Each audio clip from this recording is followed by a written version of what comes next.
Amigos de Brújula Internacional, siempre está ahora el recorrido por los escenarios internacionales con el choque de las imágenes y la fuerza de las palabras. La izquierda latinoamericana ha tenido varios triunfos.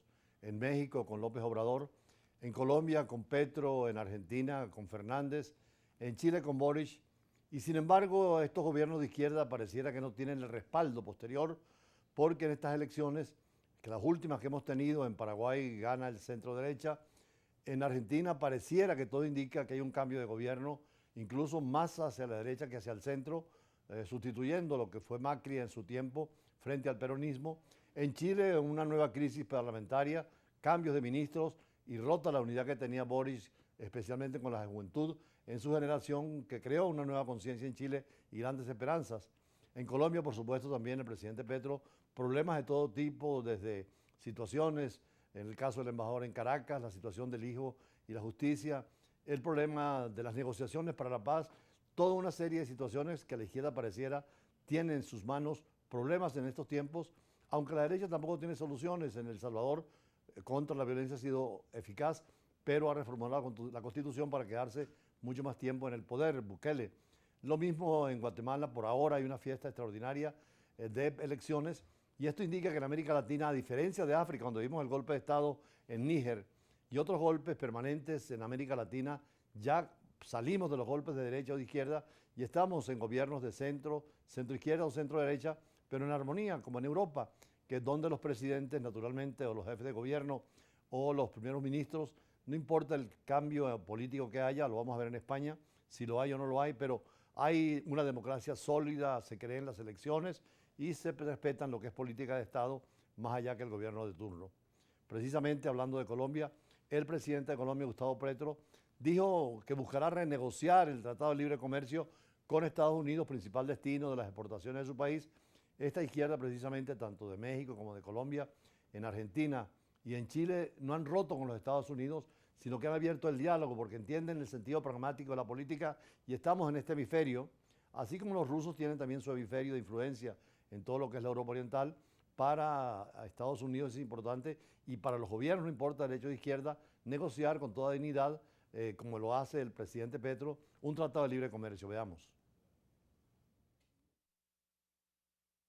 El gobierno colombiano buscará renegociar el Tratado de Libre Comercio con Estados Unidos. Así lo anunció el miércoles el presidente Gustavo Petro durante una reunión con productores cafeteros en la que denunció que el acuerdo veta la siembra de las variedades locales de maíz. ¿Por qué no lo puedo hacer? Porque me lo prohíbe el Tratado de Libre Comercio con los Estados Unidos, que firmaron hace unos años.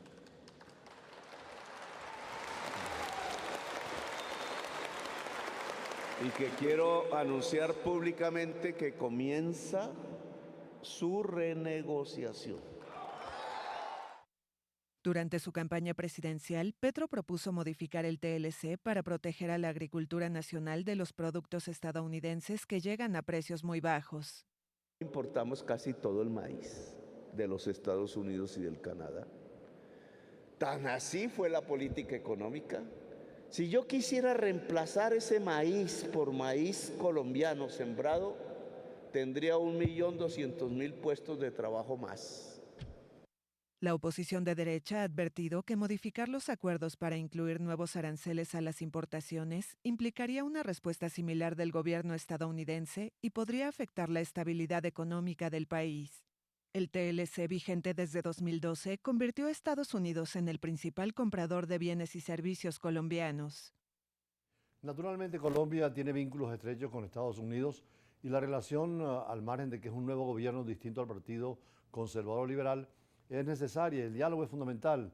Creo que América Latina está tomando conciencia frente a Europa de negociar en bloque, como también frente a Rusia o China y a los Estados Unidos, sin ningún complejo, dentro de la autonomía y sobre todo la integración latinoamericana. Por eso vemos también con mucho entusiasmo lo que está pasando en Ecuador, a pesar de las tristes noticias de los asesinatos políticos. La autoridad electoral del Ecuador dio por fin vía libre a las aspiraciones presidenciales del dirigente político Cristian Zurita. Reemplaza al dirigente asesinado al desestimar un recurso que presentó la fuerza izquierdista del exmandatario Rafael Correa para impedir su candidatura, porque la candidata del expresidente Correa quería aglutinar estos votos que estaban huérfanos con el asesinato del candidato para una centro-izquierda que ella quiere fortalecer. Sin embargo, dada la situación planteada, la Comisión Electoral aceptó reemplazar la candidatura y aparentemente podría tener un gran respaldo popular, veamos. El Consejo Nacional Electoral de Ecuador dio luz verde a la candidatura presidencial de Cristian Zurita en reemplazo del aspirante asesinado Fernando Villavicencio. Zurita había sido acusado por la fuerza izquierdista del exmandatario Rafael Correa de estar inscrito con el partido centroderechista Renovación Total y no con Construye, por el que está postulando, por lo que estaría incurriendo en doble militancia. Zurita sostuvo que un documento que lo vinculaba con la otra formación política era falso.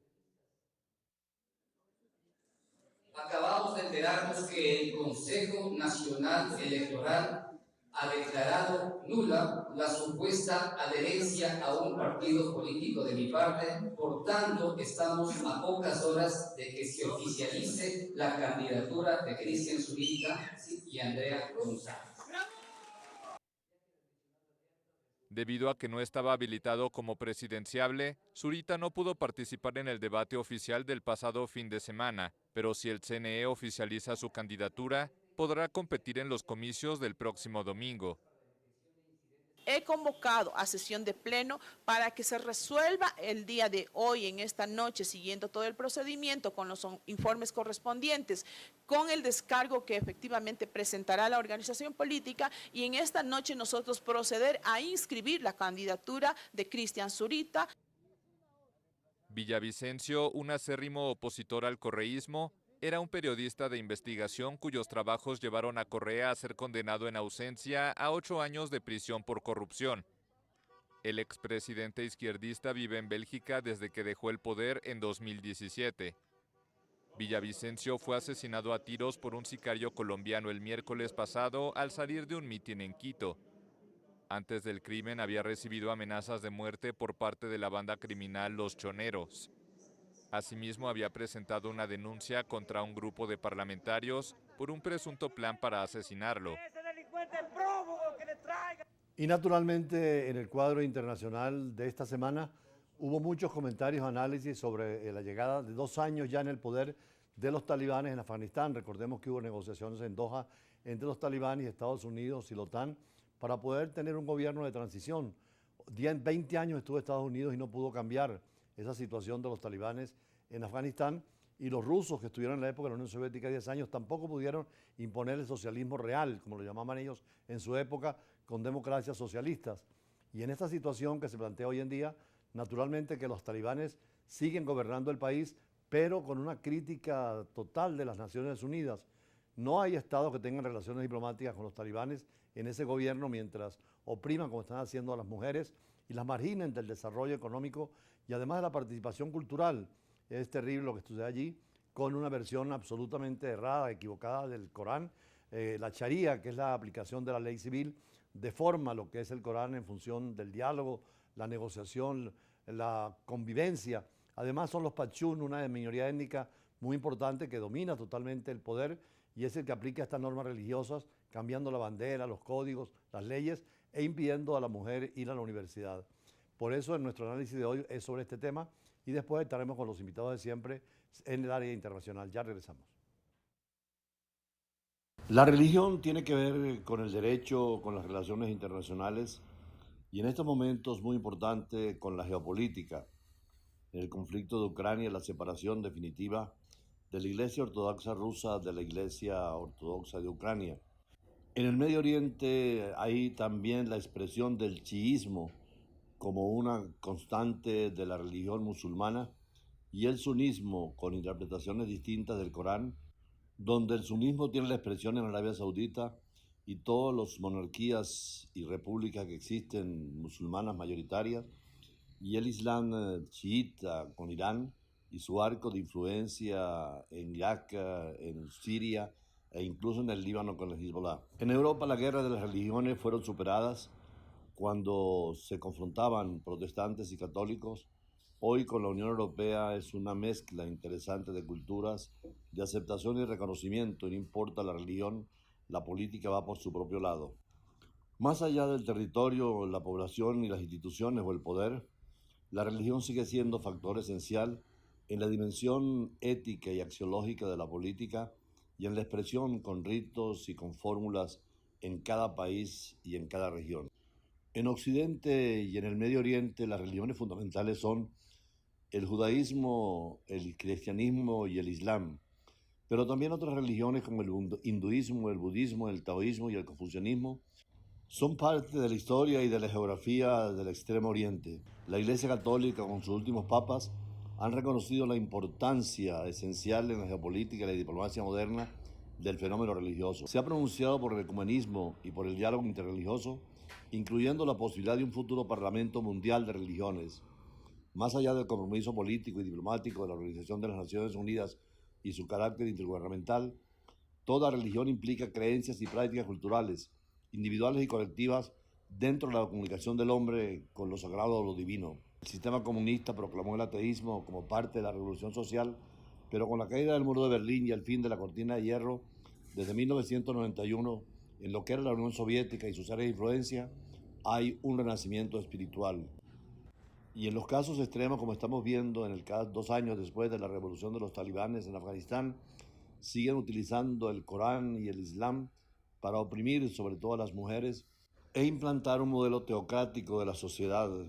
Cuando se cumplen 2 años de gobierno de los talibanes, movimiento político, religioso y organización militar islamista, su ideología se fundamenta en la expresión de la Sharia o ley religiosa basada en el fundamentalismo y en un islamismo militante con las normas sociales y culturales, han sido considerados por toda la sociedad mundial como una interpretación ortodoxa de la ley islámica, y al aplicar la Sharia desconocen inclusive la propia filosofía que tiene valores fundamentales de todas las religiones como el Islam, el cristianismo, el judaísmo y todas las religiones que buscan siempre la paz.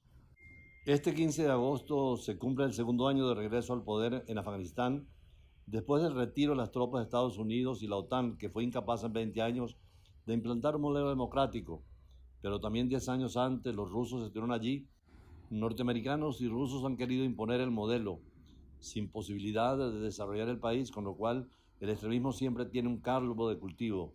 El tema de la persecución a las mujeres es terrible. El 2.º año del régimen se ha prohibido entrada a los parques, al gimnasio, a las universidades, a los puestos de trabajo en organizaciones no gubernamentales por no portar el yihad, que es el velo islámico, o infringir las normas de segregación por sexos, seguidos por otras imposiciones como el cierre de salones de belleza.